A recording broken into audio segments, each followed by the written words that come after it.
Welcome back to No Man's Sky, everyone. Jason here, and in today's video, I'm going to show you how to find the best ship for you, the best starship you can find, anything you want.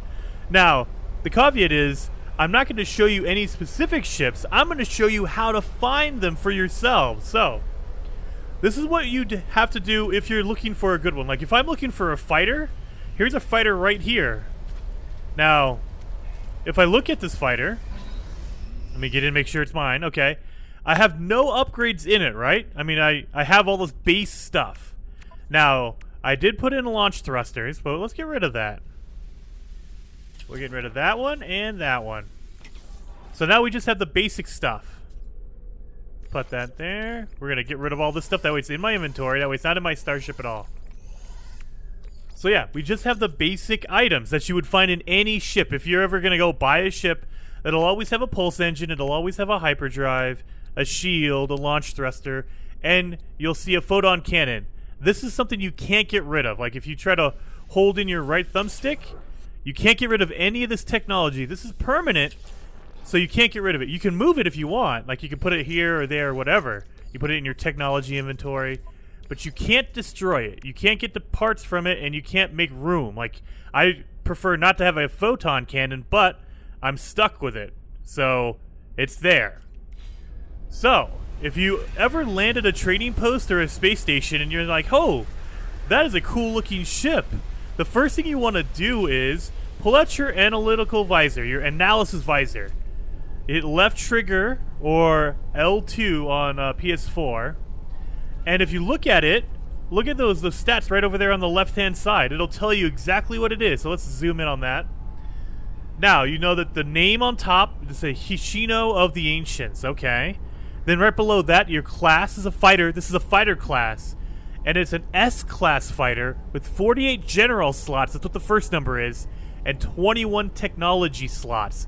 That's the maximum number you can get. So, and it's the maximum class. You can't get above an S class, and you can't get above 48 general and 21 technology right now.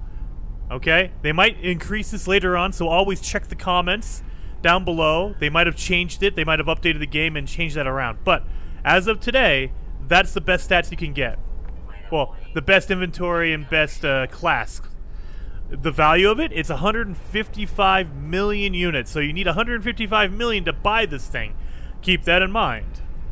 Now, right below that, you see damage potential, shield strength, hyperdrive range, and maneuverability. Those are your basic stats. So you can see my damage potential, it has 279, and then right next to it, it is 247.8 core.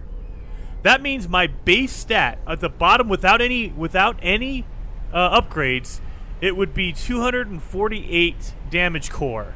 Now, I do have my my photon cannon on there. That's why it's increased a little bit. And I'll show you that in just a second. Let's look at this thing. So, if I get into this, before I melt, and you don't have to get into it. I'm getting into it so I don't die. But, there's your ship right there. But once you've bought a starship, you can actually install some upgrades. So I have some upgrades that I bought. Let's install a hyperdrive module. But before we do, I'm going to show you what it is. Okay, so if you look at it, hyperdrive, and it says hyperdrive range 101. So I can go 101 light years before my hyperdrive is maxed out. I can't go any farther than that. But let's say I put an upgrade on this thing. So I pull my hyperdrive upgrade. This is the best upgrade you can get, an S-class upgrade, and we're going to pop it down over here. Like I don't want to put it next to my hyperdrive because I have my hyperdrive set up to where I need it to be. So I want the upgrades over here in this corner. Let's see what it is. So, now if you look at it, the hyperdrive range is 339, and it says 101 core. So 101 is my base. That's exactly, the 0, without any upgrades. 339.7 is with my upgrade. So now I can go 339. Now the weird thing is, let's put another hyperdrive upgrade in there.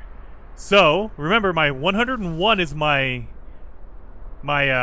base, so let's put it right here randomly. I don't want them to touch.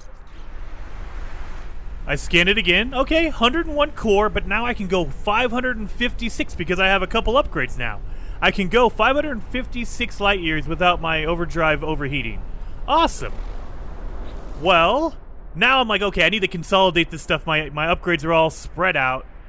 I'm going to grab this one, if you press X, or square if you're on PlayStation 4, and I'm going to say, hey, look, I need to put it all together. That way it's sorted out. That way they're all together. Boom. So now all of the upgrades are touching. They're right next to each other. I didn't add any upgrades. I just moved them. That's all I did. Let's scan it again. 579 hyperdrive range. Wow, wait a minute. It should be higher than that. Maybe not. Okay, so let's move that one around. Let's put that one down there.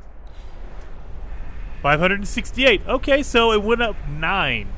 And that's literally 101 is my core. That's the base stat that I have. Oh, but before I melt, let me recharge real fast. And so literally just place him in the correct spot will give you additional range. Look at that. And you can also do it from your menu. I know I'm showing you the analytical visor, but if you're in your menu, like if you own the ship, you can look over here in this right-hand corner over here, and it'll tell you what it is too. The white line is your base, and the yellow line is your bonus, okay? So that's what your upgrades are giving you. And you get an even bigger bonus with your upgrades if they are next to each other. And the additional thing is, like here, let me put these in a straight line. Look at that, 595, because I have 2 of the higher class upgrades touching. So 2 S class upgrades will give you a bigger bonus if they're touching each other. So let's pull this over. Let's put it out in the middle. So let's see if I put it like this. With my hyperdrive in the middle, 579, okay. If my hyperdrive's on top, my 2 S classes are touching, 594. Now let's see if I put my hyperdrive over here to this side.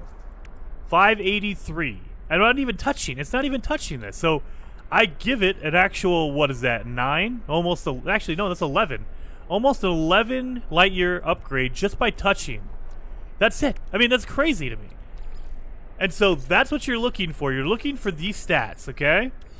But remember, every time you get a ship, every time a ship loads, I should say, it's randomly generated. So this same ship, if I went to a different system and I found the exact same ship, the Hoshino of the Ancients, and it was an S class, and it was 4821 slots, it might have different core stats. That's why you're looking at the core. The core over here is the baseline before any of your upgrades go into place. And that goes for everything. Your shield, your damage, that's your weapons, and your hyperdrive and your maneuverability. Your maneuverability is more of your pulse drive. And so you're looking at your core because you want the highest core. The bigger the core, that's like your basic stat, the more improved you can make it onto your upgrades, because your upgrades are only a percentage. So you see if I go to my hyperdrive upgrades, this one gives me 239 extra light years and 100% warp cell efficiency. So I can use less fuel and I go an extra 239 light years. But if I do this one over here, this one gives me 100% warp cell efficiency, but I only get 217 light years. So every upgrade is going to affect it. It's going to add a little bit different, okay? So your upgrades will affect it, where they're placed will affect it, and your basic stat will affect it. Now, that you'll see a lot of that based on your weapons. So right here, let's say peak damage potential right here is 2,484 damage per second. But I have an upgrade. So hey, you know what? We're gonna upgrade that thing. I know that if I put them next to each other, that it's gonna give me a bigger bonus. So let's do that. So now my upgrade, my damage potential is 3,242. Holy cow. And that's because I put it over here. And if you look at these S-Class upgrades as well, you see my fire rate gives me 3%, heat dispersion 3%, and damage plus 7%. Now that's the big thing. That's why you need the best core of your upgrade. So my damage potential actually went up. So let's look at this. Look at that. My damage potential now is 247 core, but it's 282 general. So that's with my upgrades and stuff. That's improved. If your core is high, your upgrades will multiply even higher than that. So you definitely want to do a higher core, okay? I mean, there's so much more in depth with that, but those are like the general basics of what you want to do. So anytime you see a cool ship, you say, hey, this one's really cool. Scan that sucker. Look at it. Make sure you can look at your damage potential, your shield strength, your hyperdrive range, all those stats. And make sure to look at your cores, not your general stats, because any upgrades will modify that. You want the highest core, because you can add any upgrade you want. They might have a B-class upgrade, and you say, no, I'm going to get rid of that B-class. I'm going to put an S-class upgrade in there. It'll give you a better general stat, but your core will stay the same, okay? So look for the best cores, and also check that value, because you got to be able to afford it before you buy it, all right? So hopefully this helps you guys out in finding that best ship that you could ever find. So hopefully you guys like it. If you did, hit that like button for me, and if you want to see more, subscribe to the channel. I'm uploading videos all the time, and I'll see you guys next time.